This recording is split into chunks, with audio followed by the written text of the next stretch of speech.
जून series की monthly expiry के दिन बाजार में प्रेशर। निफ्टी 50 पॉइंट से ज्यादा की गिरावट के साथ 23,900 के नीचे आया। वहीं निफ्टी बैंक में फ्लैट कारोबार। मिड कैप में भी नरमी। वहीं इंडिया विक्स 2% से ज्यादा चढ़कर 14 के पहुंचा करीब। बिग स्टॉक्स और चार्टजीपीटी पड़े सटीक। जेफरीज की बुलिश रिपोर्ट से करीब 2% चला मारुति, लेकिन दिल्ली ईवी पॉलिसी के नेगेटिव असर के चलते टूटा आयशर। शेयर करीब 5% टूटकर निफ्टी का टॉप लूजर बना। उधर चार्टजीपीटी नुवामा लाइफ हाई पर पहुंचा, तो वहीं एलआईसी भी मजबूत।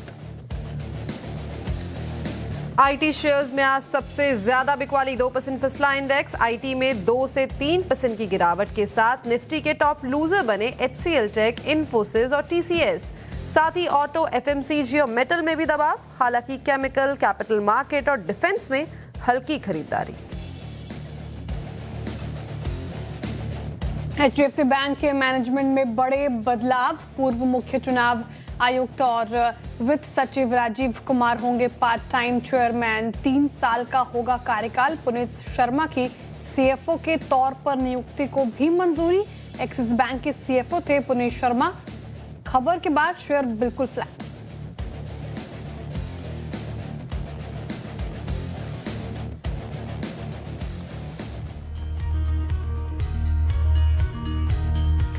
नमस्कार, सीएनबीसी आवाज मोतीलाल ओसवाल स्टूडियोज में आप सभी का स्वागत है। मैं हूं आपके साथ कंचन नौटियाल। मेरे साथ है श्रेया ठाकुर और आज के मार्केट एक्सपर्ट आशीष बहेती जी।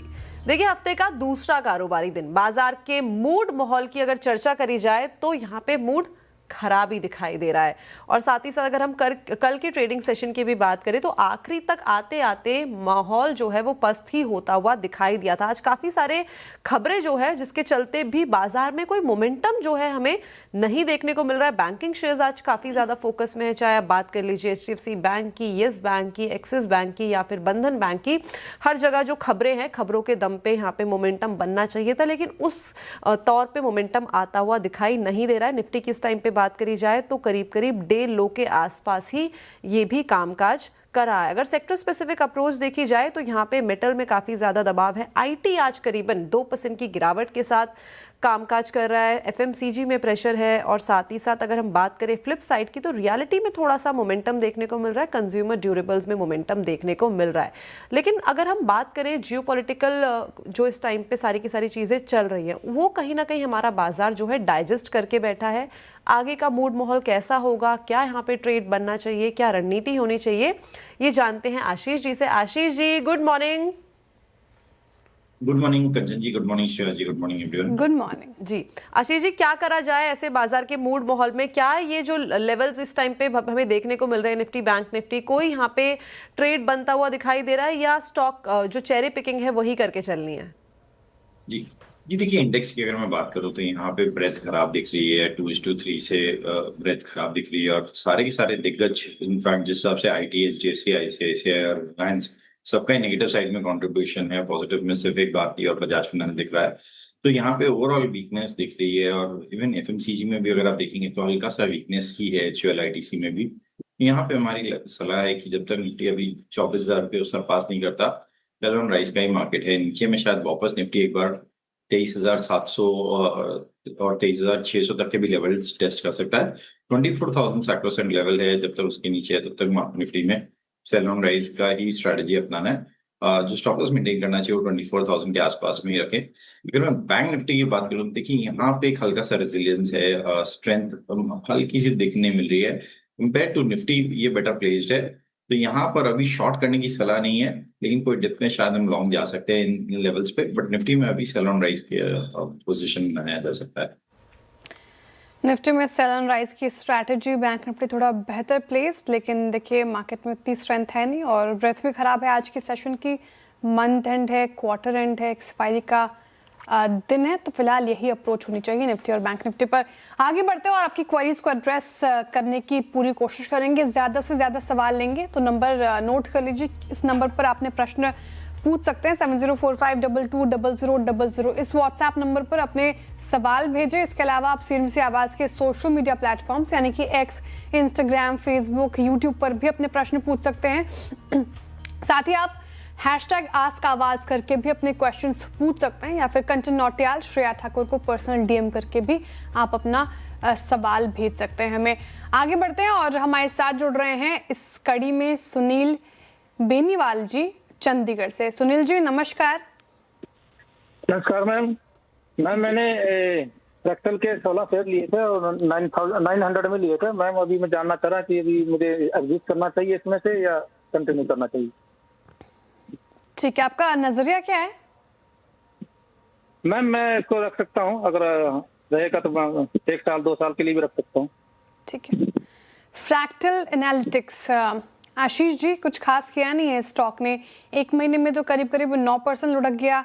इस साल कंसोलिडेट ही करता रहा है और लॉस भी है, झेल रहे हैं लेकिन थोड़ा ही लॉस है। तो ये लॉस बुक करके बेटर काउंटर में शिफ्ट करें या फिर लगता है आपको मुनाफा बनेगा यहाँ? जी देखिए, रीसेंट लिस्टिंग है, बहुत ज्यादा लिस्टिंग के बाद से कुछ मोमेंटम रहा नहीं है। 2026 में ही लिस्ट हुआ था ये स्टॉक और वहां से एक टाइट रेंज कंसोलिडेशन है। बेस्ट पार्ट है कि थोड़ा सा एआई और एनालिटिकल स्पेस में है, तो जो सनशाइन सेक्टर है उस स्पेस में काम कर रहा है। सिंस ऑलरेडी पोजीशन बनाई हुई है इन्होंने, तो नीचे एक स्टॉप लॉस जरूर लगाया कि होल्ड कर सकते हैं इस पोजीशन को। 860 का एक एसएल रखे, ऊपर में शायद एक पुल बैक में 960 तक के लेवल्स देखने मिल सकते हैं। ओके, तो ये थी राय फ्रैक्टल एनालिटिक्स के ऊपर। चलिए आगे बढ़ा जाए। गुजरात से दिनेश जी हमारे साथ जुड़ रहे हैं। Dinesh ji good morning. Good morning madam. जी बताइए क्या सवाल? मैडम पहले तो सबसे पहले धन्यवाद सीएनबीसी आवाज को, क्योंकि उनके जो स्टॉक एक्सपर्ट एंड अनुज सिंघल जी की सर की जो टॉप पिक्स और बिग स्टॉक होता है उससे हम लोग को बहुत ही मदद मिलती है। धन्यवाद उसके लिए। Thank you so much CNBC आवाज को इतना प्यार देने के लिए, और उम्मीद है आप लगातार सीएनबीसी आवाज को देखते रहेंगे, हमें इतना प्यार देते रहेंगे और साथ ही साथ जो मुनाफा है वो भी कमाते रहेंगे। सर आपका सवाल क्या है? मेरा डिक्सन है 9 शेयर मेरे पास 12,747 के रेट में। ओके। और एक है फोर्स मोटर 24,356 रुपए के रेट में 3 शेयर है। 24,356 बोला ना? कितने शेयर्स हैं? 3 शेयर। ठीक है। फोर्स मोटर्स लॉन्ग टर्म का नजरिया है या शॉर्ट टर्म का? जी मैडम लॉन्ग टर्म नजरिया है। ठीक है। डिक्सन टेक के साथ शुरुआत करते हैं। 9 शेयर्स है पोर्टफोलियो में। 12,748 की बाइंग, जैसे कि आपने बताया 11,862 पे ये कामकाज यहाँ पे करता हुआ दिखाई दे रहा है। पिछले 1 साल में यहाँ पे काफी गिरावट जो है वो हमें देखने को मिली है। एक तो जो इसका जेवी था उसको लेके काफी ज्यादा बज़ बना हुआ था, लेकिन वो भी कहीं ना कहीं हमें पूरा होता हुआ दिखाई दिया है। बहिती जी डिक्सन टेक आगे की जो जर्नी है किस तरीके से मैप करें? एक हमें करीब करीब 900 रुपए का पर शेयर यहाँ पे लॉस होता हुआ देखने को मिल रहा है। जी कंचन जी देखिए, कंसोलिडेट कर रहा है डिक्सन टेक, गिरावट ऑलरेडी देख चुक लिया है स्टॉक में और अब नीचे लोअर लेवल्स पे स्टॉक में एक अच्छा बाइंग इंटरेस्ट देखने मिल रहा है, या एक डिमांड जोन अब बन चुका है। लोअर लेवल पे हमें लग रहा है 11,500 एक अच्छा सपोर्ट जोन बना है, जहाँ पे अच्छी खासी बाइंग इंटरेस्ट इसमें स्टॉक में देखने मिली है। तो होल्ड करने की सलाह है इस पोजीशन को, टाइम देना पड़ेगा इन्हें और सभी ये लॉन्ग टर्म के इन्वेस्टर है तो ये बेटर है इनके लिए। 11,300 के करीब का एक स्टॉप लॉस रखे। ऊपर में लगता है इन्हें शॉर्ट टर्म में वापस 12,800 तक के जोन्स देखने मिल सकते हैं। ओके, तो ये थी राय डिक्सन टेक्नोलॉजी पे होल्ड करने की यहाँ पे सलाह है। दूसरा इनका जो सवाल है वो है फोर्स मोटर्स पे। यहाँ पे काफ़ी भारी लॉस जो है वो होता हुआ दिखाई दे रहा है। 24,356 की बाइंग है, 3 शेयर्स है पोर्टफोलियो में, लेकिन बाइंग भी काफ़ी गलत लेवल पे इन्होंने की है, काफ़ी हाई लेवल पे। जिस टाइम पे इसने अपना ऑल टाइम हाई बनाया था उसी के आसपास खरीदा, क्योंकि काफ़ी चला है, काफ़ी अच्छे रिटर्न्स दिए हैं इसने over the period of time. अब क्या करना चाहिए यहाँ पे? जी एग्जैक्टली आपने पॉइंट आउट किया जो मेरा कि देखिए 2023 में स्टॉक 1400-1500 के रेंज में ट्रेड कर रहा था और वहां से हमने देखा 2 साल में एक वन वे रैली देखने मिली थी और स्टॉक 1500 से 25,000 तक की रैली दिखाया। तो जब इतने स्टीप मूवमेंट है, इतना वर्टिकल राइज आता है, तो उसके बाद थोड़ी सी प्रॉफिट टेकिंग भी देखने मिलती है। अच्छा स्टॉक है, बट इनके सिर्फ प्राइसिंग का जो एंट्री टाइम है वो थोड़ा सा गलत हुआ है। यहाँ पे होल्ड करना पड़ेगा, इन्हें टाइम देना पड़ेगा। ऊपर में वापस इन्हें 24,000 तक के लेवल इजीली देखने मिल सकते हैं, लेकिन 1 से 1.5 साल का टाइम देना पड़ेगा। नीचे में जो स्टॉप लॉस इन्हें मेंटेन करना चाहिए उस 16,500 के करीब पे एक एसएल मेंटेन करें। ये रणनीति फोर्स मोटर्स पर 1-2 साल के नज़रिए से आप इसे होल्ड कर सकते हैं और डिक्सन टेक्नोलॉजीज पर हो गया। हालांकि डिक्सन और वीवो को लेकर जो जेवी की खबरें हैं अभी तक उसको लेकर कोई प्रूफ नहीं आया है, हुआ है कि नहीं ऑलमोस्ट नहीं हुआ है जेवी डिक्सन और वीवो के बीच में। अभी फिलहाल ऐसी कोई खबरें नहीं है, लेकिन हो सकता है कि आने वाले समय में हमें ये जेवी देखने को मिले और उसके बाद स्टॉक में ऐसा रिएक्शन आ सकता है। लेकिन फिलहाल डिक्सन और फोर्स मोटर्स पर ये व्यू आता हुआ। और आगे बढ़ते हैं, और बहुत शुक्रिया दिनेश जी इतने प्यारे शब्द के लिए भी। आगे बढ़ते हैं और ओपी काजल जी हमारे साथ जुड़ रहे हैं पंचकुला से। ओपी जी नमस्कार। नमस्कार मैडम, कैसे हैं? मैं ठीक हूँ सर, आप? मैं सीएन बेसी आवाज देखता रहता हूँ सारा दिन, बहुत मदद मिलती है हमें सीएन बेसी आवाज से। बहुत शुक्रिया सर, बहुत शुक्रिया। आपका प्रश्न सर? हाँ जी, मेरे पास 150 शेयर हैं हीरो मोटोकॉर्प के, लगभग 5,000 रुपए के रेट पे, और मेरा लॉन्ग टर्म नजरिया है 4 से 5 साल का। ठीक है, हीरो मोटोकॉर्प लेकर आइए स्क्रीन पर एक बार। हाँ जी सर। और एवरेज भी अगर करना चाहूँ तो मैं एवरेज भी कर सकता हूँ नीचे, तो थोड़ा गाइड करें प्लीज। हीरो मोटोकॉर्प अपने 5,000 आपने अपनी खरीद बताई और 4,755-52 के लेवल पर कर रहा है कामकाज, तो लॉस हो रहा है आपको बहुत ज़्यादा। और आशीष जी पिछले 1 महीने में कोई रिटर्न नहीं मिला है, 6 महीने में 17-18% लुढ़क गया है ये। 6,388 तक के हमने इसके 52 वीक हाई के स्तर देखे थे, वहाँ से करेक्ट होकर अब 4,752 पे कर रहा है कारोबार। हीरो मोटोकॉर्प नजरिया इनका लंबा है। 2 प्रश्न पूछे इन्होंने, करना क्या चाहिए, साथ ही क्या जिस तरीके से गिरावट आई है इन लेवल्स पर एवरेजिंग कर सकते हैं कि नहीं? जी, ये देखिए थोड़ा सा जल्दी हो जाएगा एवरेजिंग करने के लिए, क्योंकि इनके भाव से सिर्फ 250 रुपये ही नीचे है स्टॉक। थोड़ा सा और अगर फॉल आता है इस लो मानसून या ईवी पॉलिसी के कारण, न्यूज फ्लोज के कारण, अगर इसमें कोई फॉल आता है तो वहाँ पे एक अपॉर्चुनिटी बनेगी 4,500 के आसपास में। बट हाउएवर ये एक स्ट्रॉन्ग सपोर्ट एरिया में लग रहा है, यहाँ से एक रिवर्सल प्ले वापस देखने मिल सकता है। सर्टनली मानसून थोड़ा सा भी अगर रिकवर होता है तो इसमें हम वापस 5,000 प्लस के लेवल्स इजीली देख सकते हैं। तो होल्ड करने की सलाह है। स्टॉप लॉस इन्हें 4,500 के आसपास में लगा है। ऊपर में मुझे लगता है इसमें 5,300 तक के लेवल्स एक्सपेक्ट कर सकते हैं। ओके, तो ये थी राय हीरो मोटोकॉर्प के ऊपर। चलिए आगे बढ़ा जाए और जो अगले दर्शक हैं दिल्ली से विनय जी हमारे साथ जुड़े हैं। Vinay ji good morning. Good morning madam ji. जी बताइए क्या सवाल? मैडम मेरे पास ना बजाज हाउसिंग फाइनेंस के 300 शेयर्स हैं। ओके तो उसके लिए जो है ना, तो सॉरी 150 रुपीज के हिसाब से, तो उसके लिए अभी मेरे को क्या करना चाहिए? मैं 1-2 साल तक रुक सकता हूँ, तो मैं काइंडली एडवाइस करें मुझे।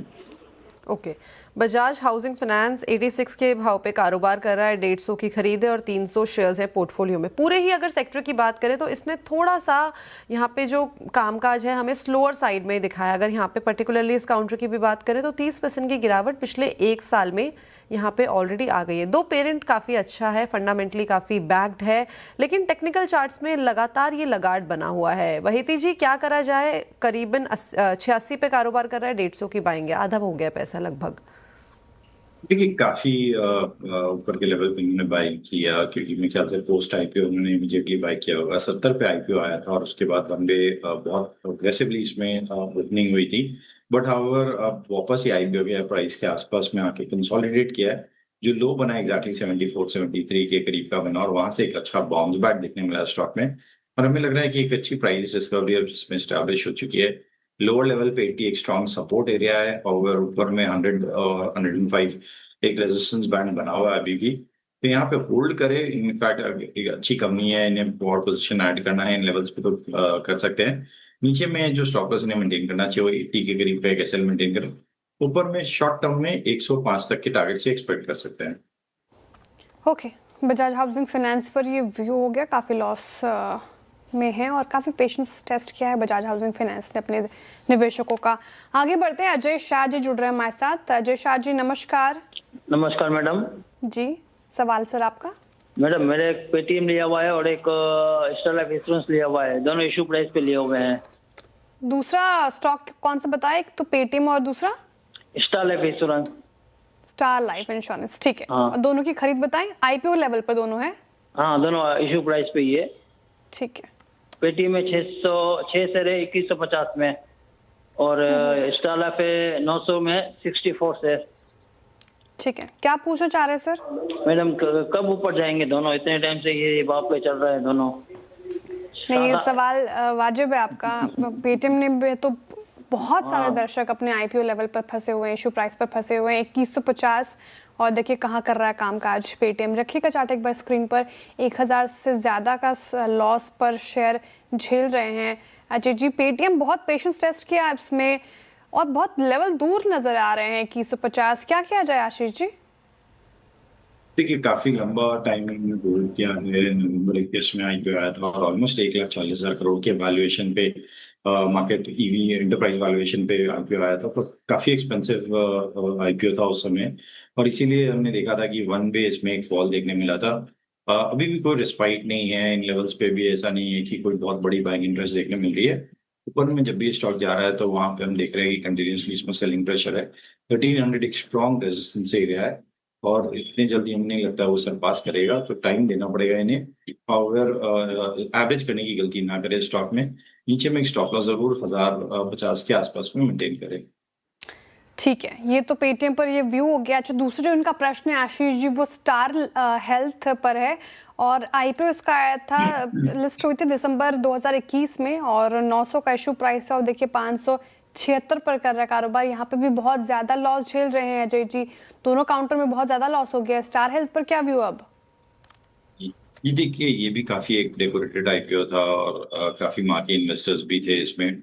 बट हाउएवर आईपीओ ने काफी अंडर परफॉर्म किया और नॉट जस्ट स्टार हेल्थ, अगर आप पूरा का पूरा इंश्योरेंस सेक्टर देखेंगे, एचडीएफसी लाइफ, आईसीआईसीआई जैसे स्टॉक्स दिग्गज जो मार्केट डोमिनेट करते हैं उनका भी अगर उस पीरियड से थोड़ा सा चार्ट एनालाइज करेंगे तो उनमें भी कोई खास रिटर्न्स नहीं बने हैं इन्वेस्टर्स के। तो ओवरऑल जो इस हेल्थ केयर इंश्योरेंस स्पेस है वहां पे एक प्रेशर है, अभी भी इंटैक्ट है और कोई बाइंग इंटरेस्ट खास दिख नहीं रहा है। यहाँ पे एक स्ट्रिक्ट स्टॉप लॉस 520 के आसपास में मिलेंगे। ओके, तो ये राय हो गई पेटीएम और साथ ही साथ स्टार हेल्थ के ऊपर। चलिए आगे बढ़ा जाए और कुछ क्वेरी सोशल मीडिया से भी ले लेते हैं। इंस्टाग्राम पे आलन जी का सवाल आया है एनएचपीसी के ऊपर। भैती जी, इनके पास 98 शेयर्स हैं एनएचपीसी के, 88 की बाइंग है, 80 पे इस टाइम पे कारोबार कर रहा है। हमने 2023 से लेके अगर हम बात करें 2024 की, तो वहाँ पे इसमें एक अच्छी खासी रैली देखी थी, करीबन 50% का, यहाँ पे 50-60% का बाउंस आया था। लेकिन तब से लेके अब तक का चार्ट देखा जाए तो एक गिरावट और गिरावट के बाद एक कंसोलिडेशन, ये उभरने का नाम नहीं ले रहा अपने कंसोलिडेशन के फेस से। अब क्या लग रहा है, कोई यहाँ पे चार्ट बन रहा है, कोई ऐसा पैटर्न बन रहा है? ये देखिए सिलेक्टिव पावर स्टॉक्स काफी अच्छे लग रहे हैं और हमें लग रहा है कि एक अच्छा पोर्टफोलियो बैक्ड पावर स्टॉक्स बन सकता है और उसमें से एनएचपीसी, एनटीपीसी जैसे स्टॉक्स जो है वो काफी इंप्रेसिव रहे, इंक्लूडिंग टाटा पावर। तो अगर इनका लॉन्ग टाइम का होराइजन है तो इस होल्ड करने की सलाह रहेगी। एक कंसिस्टेंट डिविडेंड पेइंग स्टॉक है। ऊपर में जो लेवल्स हैं ये एक्सपेक्ट कर सकते हो, 92 तक का जोन एंटिसिपेट कर सकते हैं 3 से 6 महीने के फेज में। नीचे में एक 75 का स्टॉप लॉस जरूर मेंटेन करेंगे। ठीक है, एनएचपीसी पर ये व्यू हो गया, 75 का स्टॉप लॉस मेंटेन करना है आपको और होल्ड किया जा सकता है एनएचपीसी। आगे बढ़ते हैं और बहुत सारे सोशल मीडिया पे सवाल आ रहे हैं और ज़्यादा से ज़्यादा क्वेश्चंस लेने की कोशिश करेंगे। मैंने पिक किया है मनोज कुमार जी का प्रश्न और इनके पास 10,000 आईटी के शेयर्स हैं और एवरेजिंग प्राइस है इनकी 200 की। शुड आई बुक प्रॉफिट और hold it for long? ITC तो 286 पे कर रहा है कारोबार 286 पर और इनकी जो खरीद है वो 200 की है। तो क्या लगता है आशीष जी, प्रॉफिट में तो है ये और अच्छी खासी क्वांटिटी भी है, प्रॉफिट बुक किया जाए या फिर होल्ड कर सकते हैं क्योंकि आईटीसी ने पूरे एफएमसीजी पैक में अंडर परफॉर्म किया है? देखिए सर्टनली पूरे आईटीसी और एफएमसीजी पैक ने थोड़ा सा अंडर परफॉर्म जरूर किया है, बट हमने देखा था एक नीजर रिएक्शन आया था इसका दिसंबर 2025 में। वो सिगरेट के रिलेटेड जो न्यूज फ्लो आई थी और उसके बाद से स्टॉक थोड़ा सा कंसोलिडेट करने का अटेम्प्ट ले रहा है। अच्छी खासी क्वांटिटी इनके पास है तो हमें लगता है कि इसे स्टॉप लॉस को ट्रेडिंग के ऊपर रखे। एक अच्छा पोर्टफोलियो स्टॉक रहा है इन द पास्ट ऑल्सो। तो 275 के आसपास में एक स्टॉप लॉस मेंटेन करे। देखिए गॉडफ्रे फिलिप्स में जो गिरावट आई थी सेम आईटीसी जैसी आई थी, वो रिकवर हो गया है। आईटीसी में भी उनको लगता है कि एक पुल बैक रैली देखने मिल सकती है और स्टॉक वापस 310 से लेके 320 तक का जोन दिखा सकता है। तो होल्ड करें 275 के स्टॉप लॉस के साथ। 275 के स्टॉप लॉस के साथ होल्ड करें। 310 तक के स्तर आपको आईटीसी में देखने को मिल सकते हैं। अगले दर्शक हमारे साथ अरविंद जी जुड़े। Arvind ji good morning. Good morning madam. जी बताइए क्या सवाल है? मैं बेल के BEL 1000 शेयर लिया है Okay. 438 से अभी नाउ 411.6 चल रहा है, तो ये कैसा कर रखना है या जाए करना? ठीक है। भारत इलेक्ट्रॉनिक्स 408 पे इस टाइम पे कारोबार कर रहा है। 438 की बाइंग है। एक हमें हल्की फुल्की जो गिरावट है बाइंग प्राइस से देखने को मिली है, लेकिन पिछले एक साल में भी यहाँ पे कोई मूवमेंट वाला जोन दिखाई नहीं दिया है। But over the period of time इस काउंटर ने अच्छे रिटर्न जनरेट करके दिए हैं। तो भैती जी क्या लगता है, वापस से इसका वो जो चार्म था, एक बार जो इसने अच्छे रिटर्न जनरेट करके दिए थे अपने सभी इन्वेस्टर्स को, वापस से कहीं आता हुआ दिखाई दे रहा है? ये देखिए पूरा डिफेंस पैक वापस अट्रैक्टिव लग रहा है और एक अच्छी बाइंग इंटरेस्ट अभी में देखने मिल रही है। तो होल्ड करने की सलाह रहेगी। यहाँ पे जो स्टॉपर्स ने मेंटेन करना चाहिए वो 398 के आसपास में ऐसे मेंटेन करे, ऑलमोस्ट 10 रुपए नीचे यहाँ से ऊपर में वापस इन्हें 450 तक के लेवल्स देखने मिल सकते हैं। तो पूरा डिफेंस पैक इस टाइम पे अट्रैक्टिव दिखाई दे रहा है। अगर बीएल की बात करी जाए तो यहाँ पे होल्ड करके चले 450 तक के स्तर वापस से आते हुए दिखाई दे सकते हैं। चलिए वक्त हो गया है इसी के साथ एक छोटे से ब्रेक का, लेकिन आपकी कोई भी क्वेरी है तो आप हमारे सोशल मीडिया प्लेटफॉर्म पे हमें भेज सकते हैं। श्रेया और मुझे आप डायरेक्टली डीएम भी कर सकते हैं। Will be back after a short break.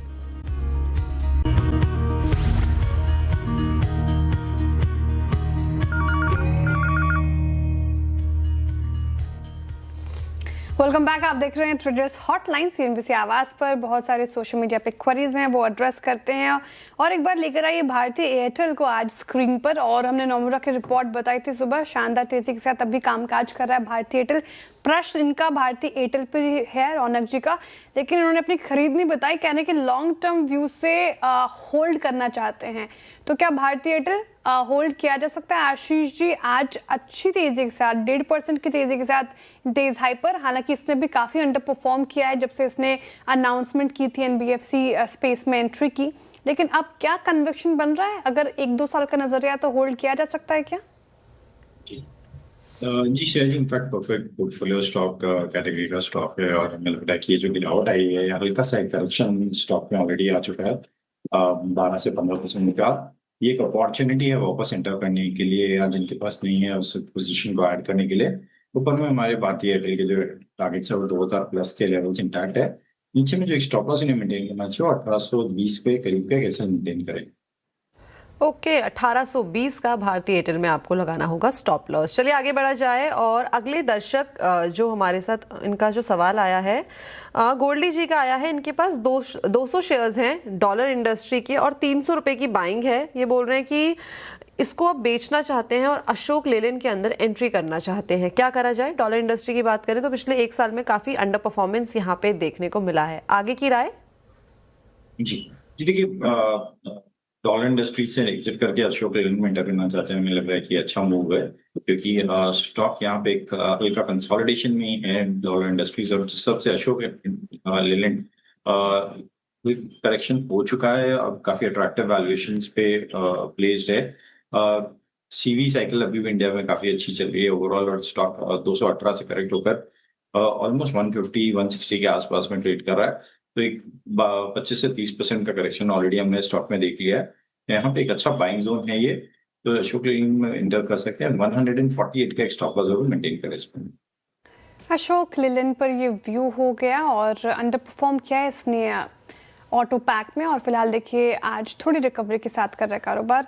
अच्छा, जो दूसरा प्रश्न मैंने पिक किया है वो दिवेश मोनपारा जी का प्रश्न मैंने उठाया है। और आशीष जी, इनका जो सवाल है वो MIC इलेक्ट्रॉनिक्स पर है। छोटी कंपनी है, MIC 40 रुपए के स्तर पर कामकाज कर रहा है। इनकी जो खरीद है वो 68 रुपए की है, यानी कि थोड़ा हाई साइड पर खरीदा है उन्होंने। क्या किया जाए, क्योंकि स्टॉक ने कुछ खास किया नहीं है, इनफैक्ट 6 महीने में 9% लुढ़काई है। जी देखिए, सेलिंग प्रेशर बना हुआ है स्टॉक में और फुल बैक आ रहा है, तो हम कंटिन्यूसली देख रहे हैं कि इसमें गिरावट है। एक हफ्ते में सिर्फ एक मूव बड़ा आया था 27-28% का, उसके बाद वापस मई के फर्स्ट वीक में इनफैक्ट की एक मूव आया था, बट उसके बाद वापस एक सेलिंग प्रेशर वहां से भी कंटिन्यूसली देख रहा है। तो हमें लगता है कि वो फुल बैक आता है 45 से लेके 40 के बीच में, तो इसमें से एग्जिट करें। ओके, तो ये थी राय MIC इलेक्ट्रॉनिक्स पर।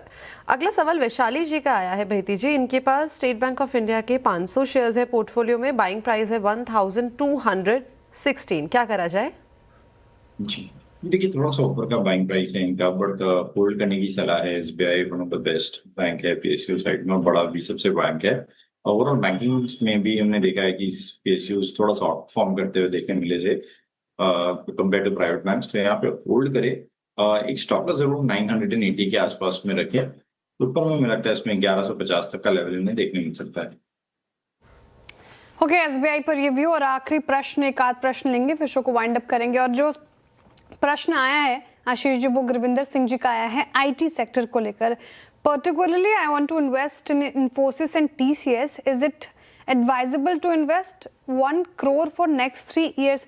बड़े ये अमाउंट लगाना चाहते हैं वो भी इन्फोसिस और टीसीएस में। सर आईटी पैक काफ़ी प्रेशर में रहा है, अभी भी किस ओर जाएगा दिशा दशा तय नहीं हुई है। इनफैक्ट वो भी Ashish ji large cap IT stocks को लेकर तो अभी नजरिया उतना साफ नहीं है। आपकी रणनीति, स्ट्रैटेजी, एनालिसिस क्या कहती है? अगर इनको 1 crore इन्वेस्ट करना हो तो क्या ये 2 स्टॉक सही है?